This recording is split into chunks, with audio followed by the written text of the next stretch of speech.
आज सवेरे economic times से यूपीएससी इकोनॉमिक्स के नोट्स बनाते वक्त एक ऐसी रिपोर्ट पढ़ी कि मेरे होश उड़ गए। और जिस एक हस्ती को हम दुनिया में सबसे ज्यादा प्यार करते हैं ना, उससे मोहब्बत 2 गुना नहीं 4 गुना बढ़ गई। क्या है वो रिपोर्ट जिसने मेरे होश उड़ा दिए, और आपको इन्वेस्टमेंट कहाँ करना चाहिए वो बाद में बताऊंगा। कुछ दिन पहले मैं अपने वालिद के साथ था, तो वो अपने दोस्तों को ज़कात के निज़ाम की एक बड़ी गहरी बात बता रहे थे। उन्होंने कहा ज़कात यानी अपनी कमाई से 2.5% निकाल कर गरीबों और ज़रूरतमंदों में बांटना, कम से कम 2.5%। उसका एलिजिबिलिटी क्राइटेरिया ये है कि अगर आपके पास 52.5 तोला चांदी हो या 7.5 तोला सोना हो, तो गरीबों और ज़रूरतमंदों के घरों में 2.5% कम से कम ज़कात देनी है। बनाने वाले ने इस निज़ाम को रुपये पे नहीं बनाया, क्योंकि रुपये की वैल्यू बहुत सारे फैक्टर्स की वजह से लुढ़कते रहती है या गिरते रहती है। उसने सोने और चांदी की वैल्यू पर रखा, जिसकी वैल्यू हमेशा उठते रहती है। आज सवेरे इकोनॉमिक टाइम्स की रिपोर्ट सुनकर देखिए, आपके होश उड़ जाएंगे। एक ज़माना था कि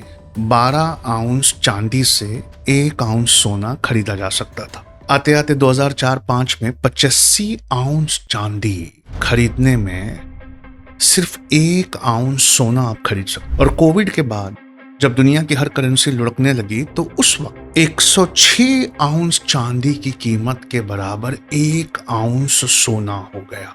लेकिन जिस बात ने होश उड़ा दिए वो ये है कि इंडस्ट्री के स्ट्रेटेजिक एक्सपर्ट्स और एनालिस्ट ये कहते हैं कि हर इलेक्ट्रिक व्हीकल को बनाने में 25 से 50 ग्राम सिल्वर लगता है, और 1 मेगावाट के सोलर पैनल बनाने में 20 किलो चांदी का इस्तेमाल होता है।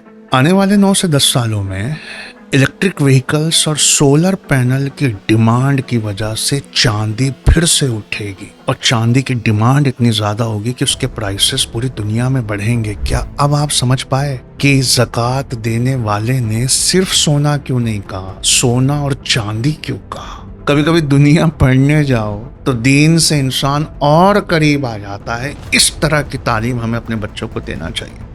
और अगर आप छोटा मोटा इन्वेस्टमेंट करना चाहते हैं ना, तो आप चांदी खरीद कर उस पर बैठ जाइए 4-5 साल।